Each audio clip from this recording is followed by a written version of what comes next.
Karena apa? Yang namanya alam itu kan tidak tahu. Yang namanya hama datangnya juga nggak permisi. Tiba-tiba kita mau panen, si ganggarangan itu masuk ke kolam. Jadi si ikan itu berapa kolam ya? Kurang lebih 4 kolam tuh habis dalam waktu 2 malam. Nah di situ saya punya apa? Sampai habis-habisan karena apa? Kolamnya ngontrak. Jadi kita gagal panen karena sudah dengan hama itu. Nah setelah kegagalan itu ya akhirnya kita jual semua indukan untuk bayar kontrakan kolam.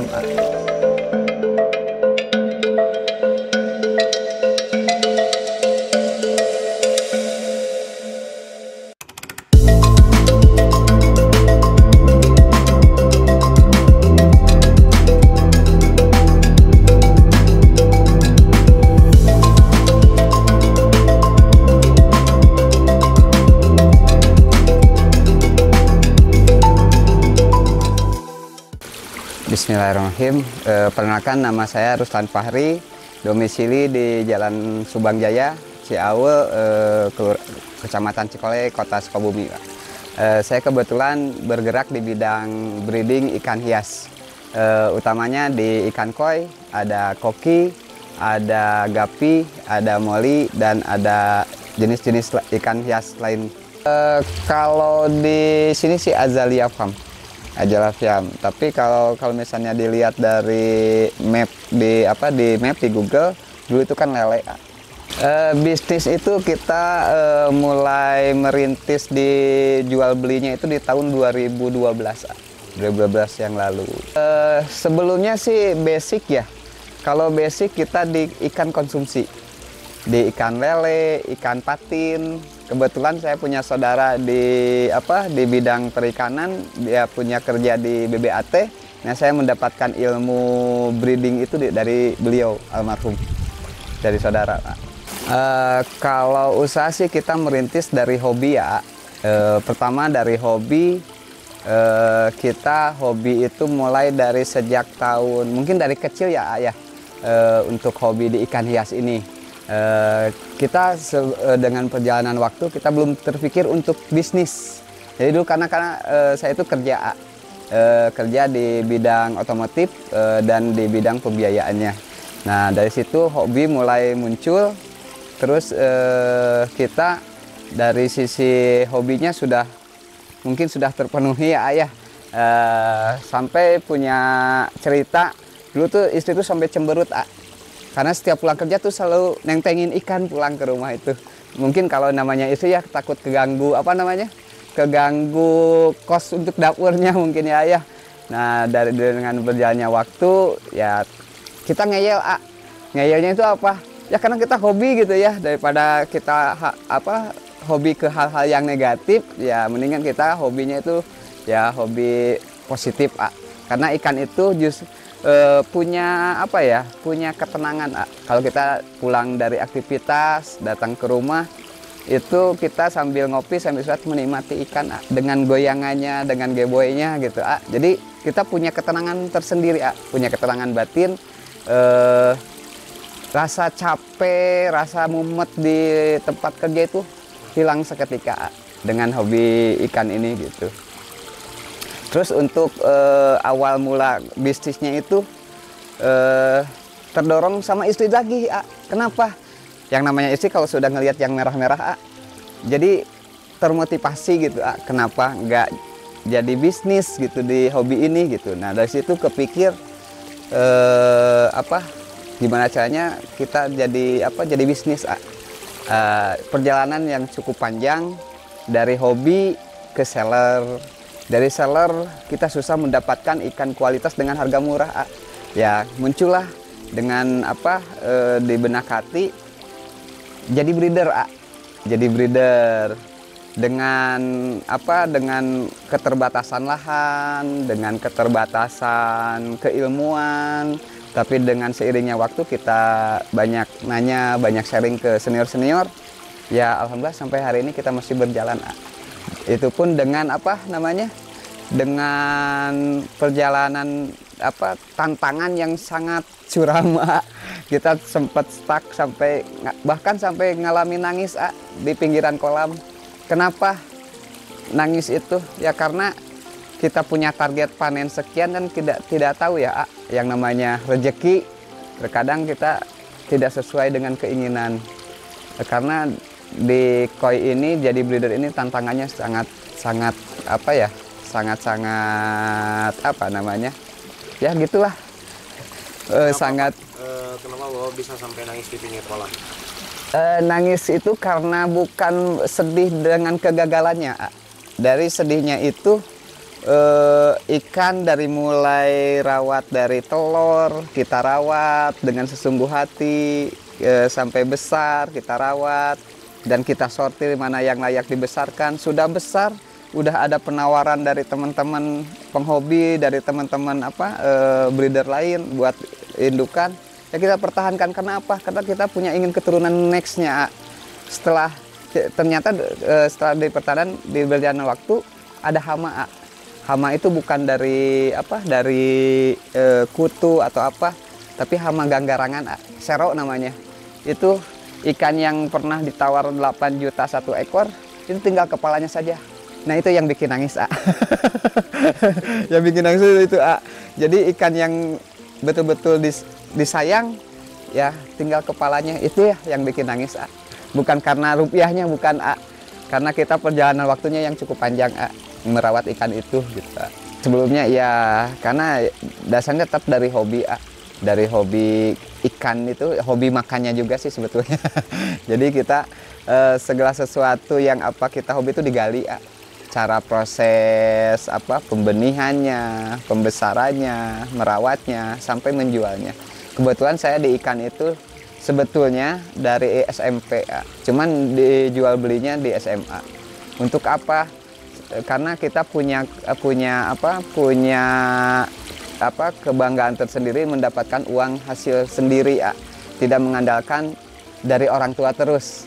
Walaupun orang tua sifatnya punya penghasilan, tapi tetap kita beda. Tatkala kita mendapatkan uang dengan keringat sendiri, kita usaha sendiri, belajar mandiri dari SMP itu. Kenapa? Karena ya kita sadar diri, orang tua itu bukan orang kaya, orang yang banyak duit, tapi kita punya inisiatif usaha sendiri, yaitu di ikan. Dulu sih karena pas moneter sih dijual belinya itu ada saudara yang dari tempat kerjanya tuh kena PHK. Kebetulan punya saudara di BBAT yang ngasih saran untuk usaha di bidang ikan, di perikanan. Saya dulu pulang sekolah itu bukan langsung pulang ke rumah, tapi nyari dulu indukan lele buat untuk dijadikan bibit buat indukan. Saya pulang sekolah, tanya-tanya ke teman-teman, kan zaman dulu belum ada HP, komunikasi itu masih sulit, masih terbatas lah gitu. Dengan inisiatif saudara saya, akhirnya saya dikasih yang namanya pager tuh, pager titit gitu. Yang kalau sekarang mah mungkin messenger ya. Nah sampai saya dikasih pager di SMP kelas SMA kelas 1. SMA karena apa? Karena nanti bisa komunikasi di saat nanti ada penarikan ikan ya lele itu indukan. Jadi saya tanya-tanya ke teman di sekolahan, cari indukan buat di breeding lelenya itu. Saya tanya-tanya ke teman dan alhamdulillah teman ada yang punya sampai dapat waktu itu kurang lebih di 2 kintal. Nah, saya keuntungannya dapat dari mana? Nah, dari saudara itu saya dikasih keuntungan Rp1.000 per kilo. Itu tahun 97-98 loh. Mungkin kalau sekarang 1.000 itu mungkin 100.000 bisa jadi ya. Kalau di nominal uang sekarang ya gitu. Nah, dari situ saya punya punya motivasi. Wah, ternyata usaha di ikan ini peluangnya besar. Dengan berjalannya waktu, setelah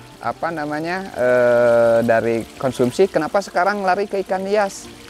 Ya ternyata di ikan hias itu lebih menjanjikan, karena di ikan hias itu yang saya rasakan kalau breeding ya dari hasil breedingan itu ada jackpotnya.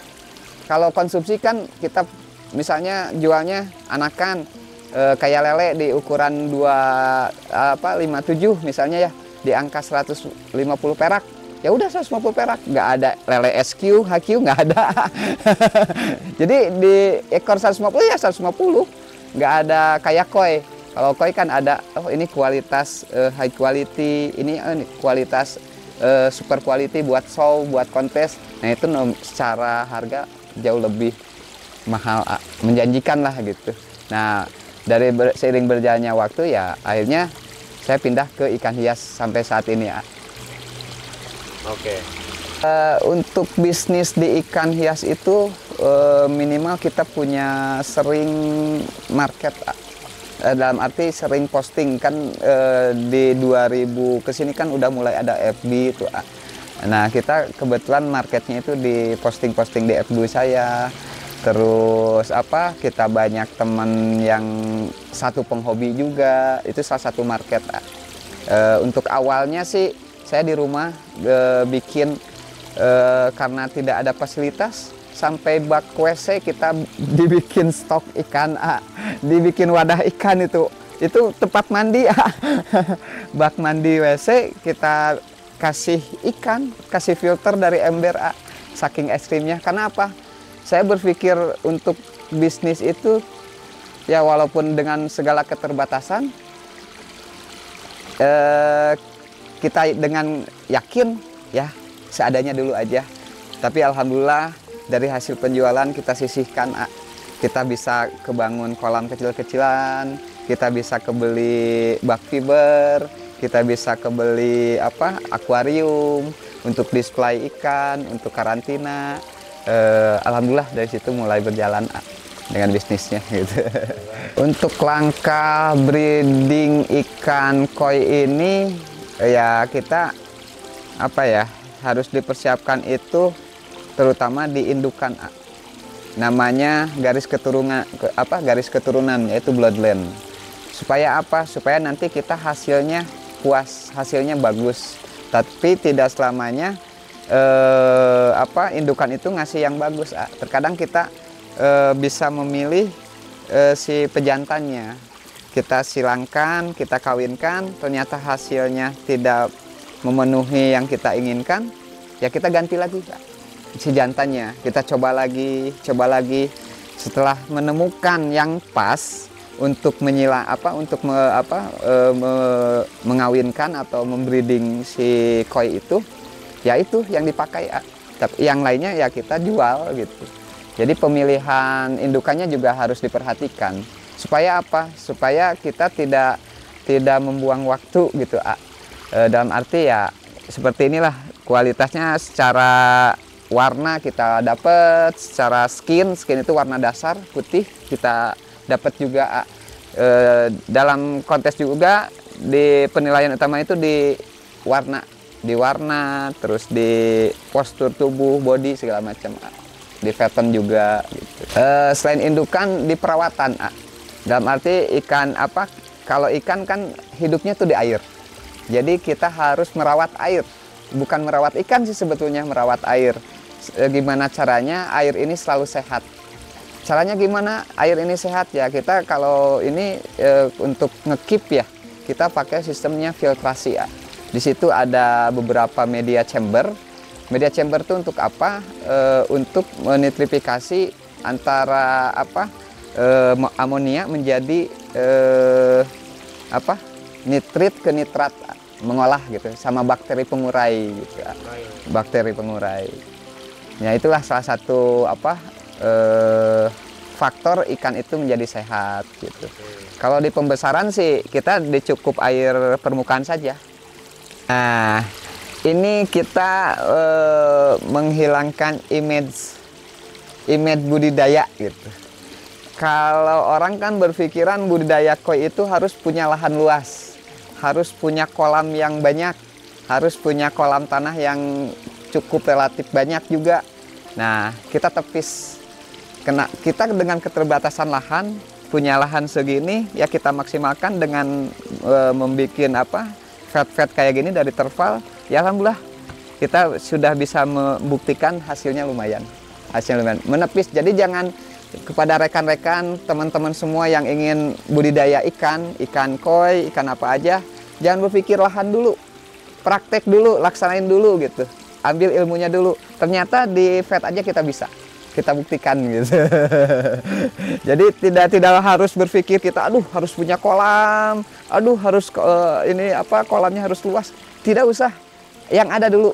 Karena apa? Kita breeding mulai dari vet, terus larva di vet juga, yang penting perawatan air, itu sih intinya. Kenapa saya mencari pekerjaan yang lain dulu? Karena waktu itu sempat jatuh dari koi ini, dari breeding ini. Yaitu tadi yang musibah. Kita kan musibah itu kan nggak tahu ya. Terus safety-nya juga kita nggak dipersiapkan. Karena apa? Yang namanya alam itu kan tidak tahu.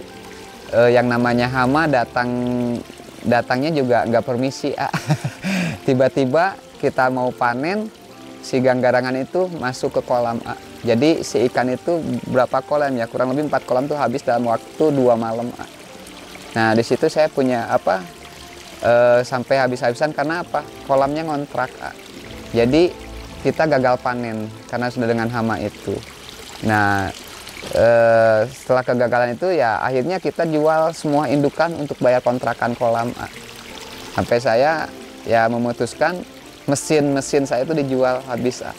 Ya makanya saya bingung untuk melangkah lagi di breeding ikan koi ini, bingung karena harus punya indukan lagi. Ya akhirnya saya memutuskan diri untuk usaha yang lain. Usahanya apa? Saya sempat jadi ojek online juga. Waktu itu zaman ramenya Gojek ya, Gokar segala macam. Terus saya jualan telur juga ke warung-warung. Ikut teman punya grosiran punya agen telur, ya saya ikut numpang di situ dengan tidak punya modal.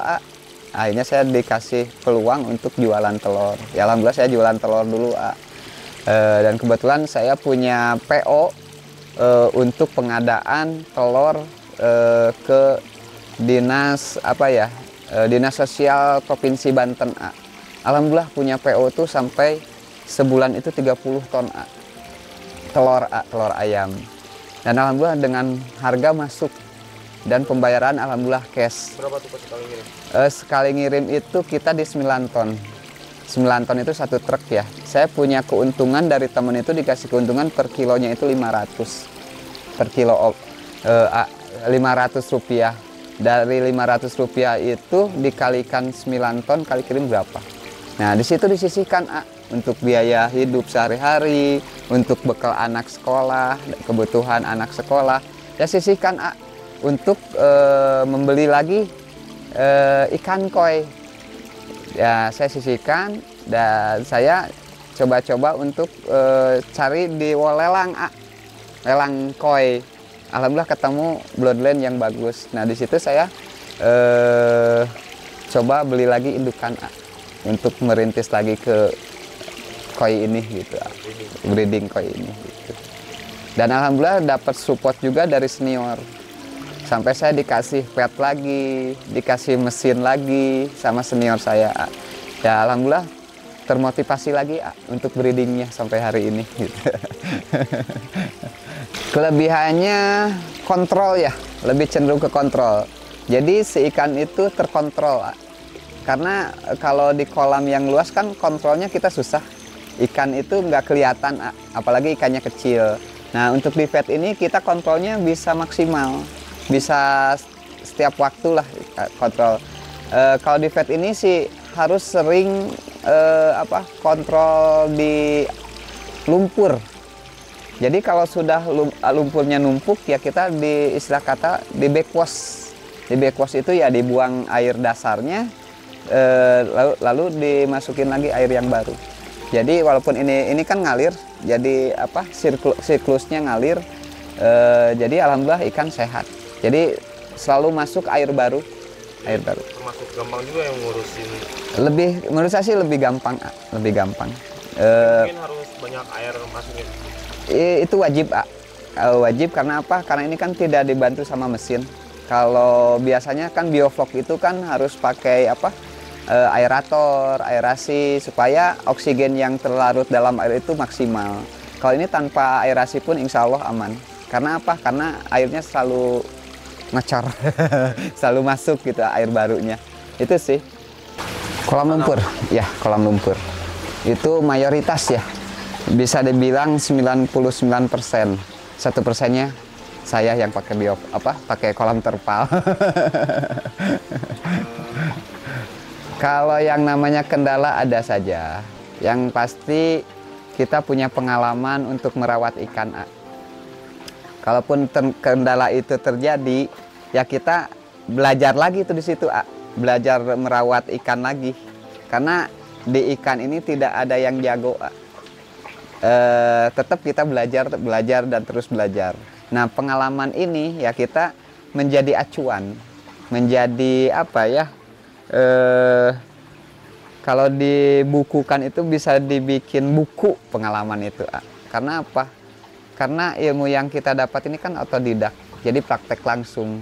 Jadi teorinya kita pelajari, prakteknya ya kita sehari-hari, dipraktekin sehari-hari. Ya, ilmu prakteknya itu yang lebih apa ya, membuat nambah lagi wawasan, nambah lagi pengalaman. Nah dari situ untuk perawatan ya kita maksimal jadinya. Jadi kondisi di budidaya di tanah di kolam lumpur, kondisi budidaya di kolam terpal itu ternyata ya ada min plus, selalu ada min plus. Plusnya kalau di tanah lumpur itu ikan mungkin lebih cepat besar karena di situ banyak terbantu dengan pakan-pakan alternatif. Kalau di sini pure pakannya pakan pabrikan itu aja. Tapi kita juga dibantu dengan mengkultur pakan alternatif, yaitu pakan hidup. Contohnya apa? Kita budidaya kutir juga, kutu air. Kalau bahasa latinnya Moina sp. Nah, kenapa kita budidaya itu? Ya kita untuk mengurangi kos produksi. Dari mulai netes 3 hari larva koi ini ya kita kasih kasih Moina, kasih kutir. Ya alhamdulillah si tulangan ikan juga jauh lebih kuat, lebih lebih kokoh kelihatan ikan itu. Karena apa? Di kandungan di Moina sp ini kandungannya proteinnya tinggi, terus di samping protein itu kalsiumnya itu kan sangat mendukung sekali buat pertumbuhan ikan. Terus kita juga budidaya kasut juga, itu cacing sutra. Itu untuk apa? Untuk penumbuhan daging lemak. Harus balance antara kalau Moina sp ini cenderung ke tulangan, ke kalsium ke tulangan gitu. Kalau ini cacing sutra ini untuk proteinnya, terus sama lemaknya. Karena penumbuhan daging itu kan dari lemak. Yang saya tahu sih dari lemak gitu. Tapi tidak menjadikan ikan menjadi pot belly. Pot belly itu penyakit. Jadi si ikan tuh susah untuk bertumbuhnya gitu. Itu sih. Kita di Ajalia Farm ini semua kebutuhan untuk perikanan insya Allah ada. Kebutuhannya apa saja? Kita juga menjual kutir, yaitu Moina sp. Jadi para penggiat pembudidaya ikan hias yang ada di Kota Sukabumi ini kita bantu untuk pengadaan pakan alternatifnya, pakan hidupnya. Karena apa? Moina sp ini punya kelebihan untuk pertumbuhan ikan, untuk burayak ikan ya. Satu itu, kedua plusnya itu tidak cepat mengkontaminasi air itu sendiri, air budidayanya di wadah budidaya gitu. Jadi tidak seperti pelet. Kalau pelet kan cepat amoniak ya, cepat keruh gitu. Karena apa? Karena kan pelet itu berupa serbuk ya. Jadi papnya juga mungkin bisa kotor. Kalau dari Moina sp atau kutir ini ke papnya juga nggak begitu banyak. Jadi mungkin pencernaan ikan lebih terserap, lebih cepat tercerna gitu dibanding dengan pakan pelet gitu. Jadi kita dipersiapkan tuh ketahanan pakannya ketahanan pakan. Kalau manusia kan ketahanan pangan ya ayah. Kalau kita mah kena ketahanan pakan. Itu sih ya. Betul. Di sisi lain kita juga suka merenovasi atau membangun dan maintenance juga. Dan kita juga menyediakan berbagai aksesoris kolam. Seperti apa aksesoris kolam itu? Ya di situ ada skimmer, ada apa? Button drain, ada mesin, ada aerasi ya, kayak Uniring buat gelembung air itu. Ya kita siapkan di sini. Dan kita juga jual media filtrasinya. Contohnya media filtrasi itu apa? Kayak jaring nelayan, kayak batu lavarok, kayak batu apung, karang jahe, oyster kita sediakan. Untuk apa? Supaya si penghobi ini tidak capek nyari lagi. Jadi kita sediakan semua. Bahkan kita jual obat-obatan juga kita siapkan. Dari mulai obat kutu, obat jamur, obat stres, anti stres juga kita siapkan. Kita di Ajala Farm ini kita komplit, insya Allah. Dan kita juga menyediakan perawatan. Perawatan apa? Perawatan ikan penghobi. Tatkala yang namanya penghobi kan gak mau ribet. Tatkala ikannya sakit, kadang minta bantuan kita untuk dirawatin di sini. Ya kita siapkan di akuarium gitu. Jadi kayak rumah sakit ikan aja kita rawat di sini. Insya Allah dengan sepenuh hati kita rawat sampai ya alhamdulillah beberapa customer merasakan kepuasan dari pelayanan kita. Alhamdulillah. Untuk pemilihan indukan itu sangat penting. Kenapa sangat penting? Karena garis keturunan. Yaitu bloodline itu yang bahasa kerennya bloodline lah. Yang Ruslan pakai di sini kohakunya kita pakai kohaku Dainichi. Dia punya pattern yang bagus, punya beni yang tebal, punya skin yang putih. Jadi skin itu warna dasar itu kan putih kalau kohaku itu. Jadi ada yang putih susu, ada yang putih kecoklatan. Nah yang bagus itu ya putih susu. Jadi bersih, kelihatan mewah gitu. Itu dari bloodline A. Terus untuk pakan ya itu sebetulnya sih hanya sarana pendukung saja untuk menguatkan warna saja gitu untuk pakannya aja. Kita juga pemakaian pakan juga pilih-pilih, tidak sembarangan pakan. Mana pakan untuk grow, untuk cepat besar, mana pakan untuk ke warna larinya. Jadi gitu. Untuk tahap awal untuk pemilihan indukan lah intinya. Buat kita mendapatkan hasil yang maksimal. Kalau kita melihat ke belakang ya, melihat histori dan sejarah itu, koi itu kan habitat aslinya itu dari Cina yang saya tahu. Habitat asli dari Cina. Kenapa sekarang koi itu yang lebih terkenal itu dari Jepang ya ayah? Kita berbicara histori nih sejarah ya, yang Ruslan tahu. Mudah-mudahan kalaupun salah ya nanti kita bisa koreksi lah gitu ya. Saya terima koreksian gitu. Yang saya tahu itu dikembangkan di Jepang.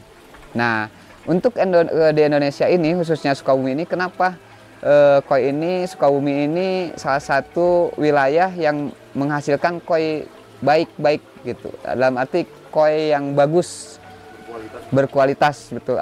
Karena secara potensi alam ya, sumber daya alamnya sangat bagus karena airnya sangat melimpah di Sukabumi.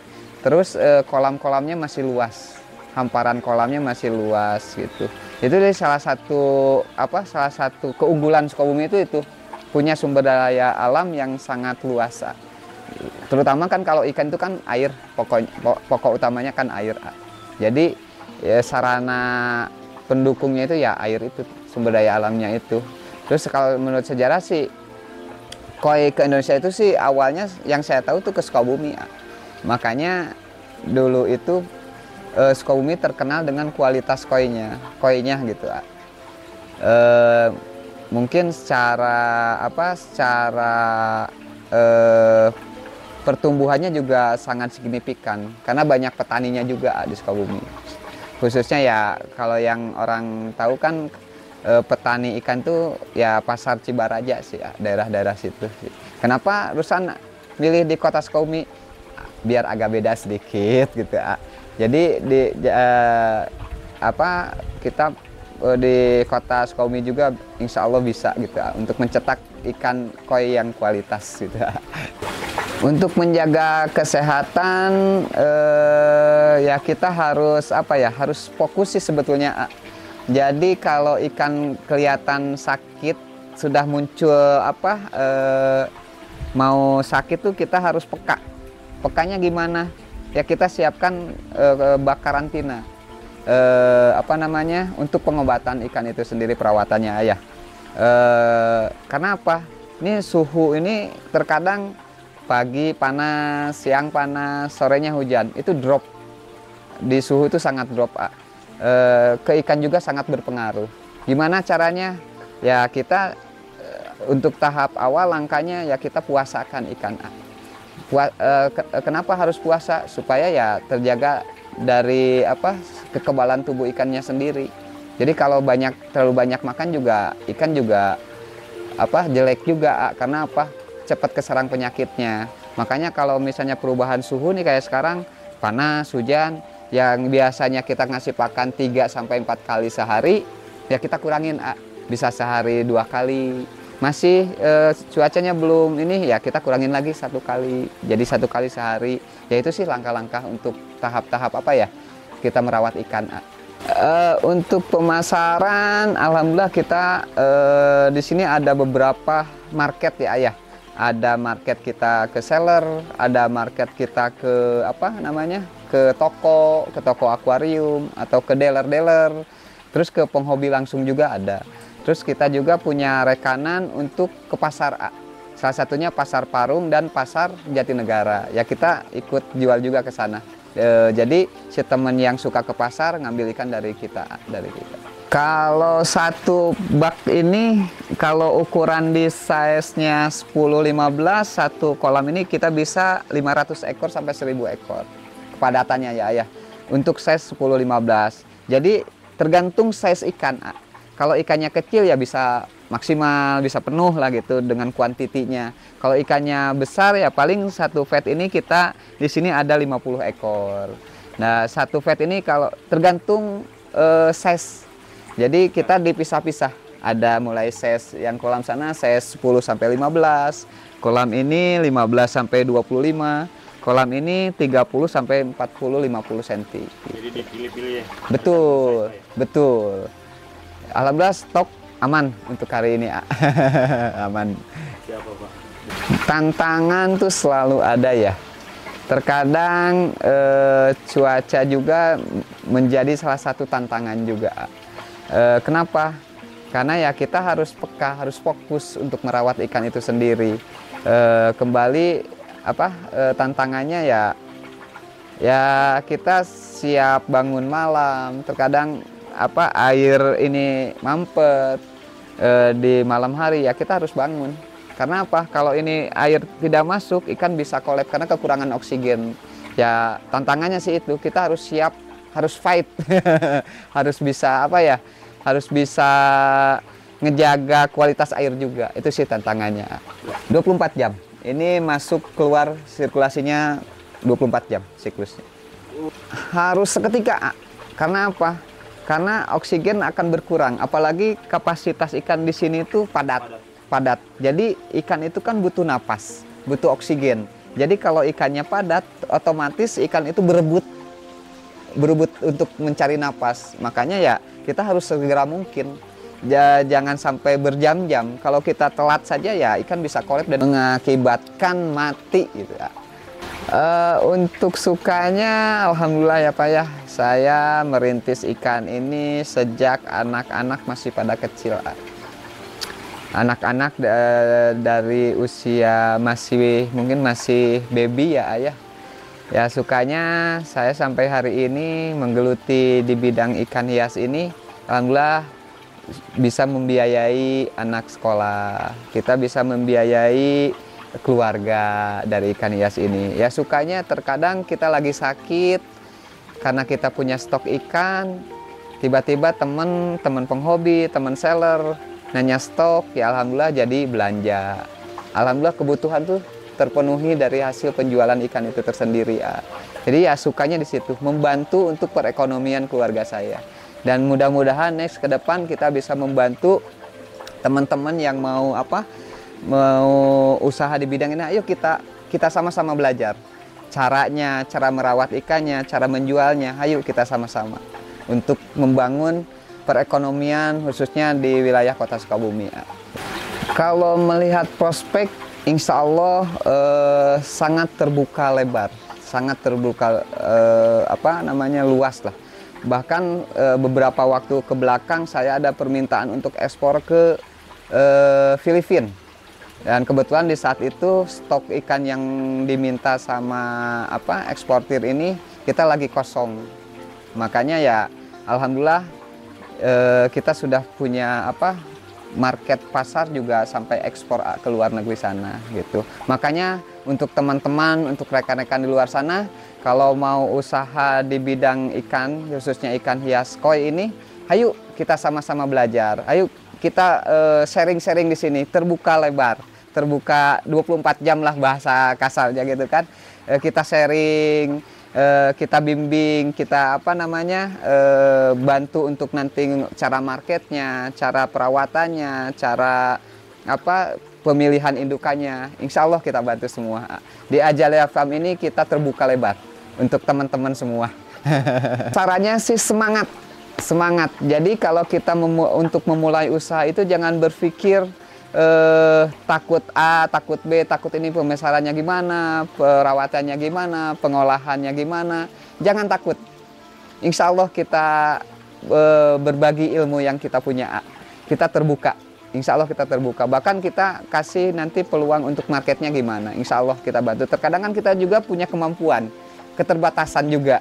Ketika kita permintaannya lagi banyak, terus kita stoknya lagi nggak ada, ya kita pasti membutuhkan teman-teman yang punya, ya kita bantu untuk penjualannya gitu. Nanti rencana di sini juga dibukakan pasar untuk teman-teman. Di sini kita buka pasar kecil-kecilan lah di hari-hari tertentu, hari-hari weekend gitu. Jadi ya ngebantu untuk secara perekonomian. Untuk pemula, untuk yang mau memulai usaha di bidang ikan ini, ya khususnya ikan hias, ayo kita sama-sama belajar. Oke, teman-teman semua, pecinta koi khususnya, umumnya ya bagi pemula, bagi siapapun yang ingin belajar, ingin melihat koi-koi stok-stok di sini, untuk edukasi segala macam, kita di Ajalia Farm ini terbuka lebar. Mari kita sama-sama belajar bersama untuk demi kemajuan perekonomian Kota Sukabumi dan khususnya di ikan koi ini. Kita terbuka sangat lebar, ya kita bukan untuk menggurui tapi kita belajar bareng di sini. Insya Allah terbuka, kopi mah gratis lah.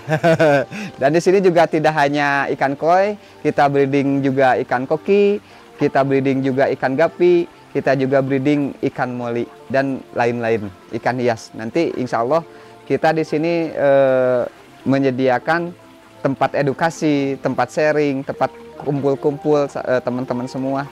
Kita terbuka lebar untuk itu. Terima kasih semuanya. Wabillahi taufiq wal hidayah. Wassalamualaikum warahmatullahi wabarakatuh.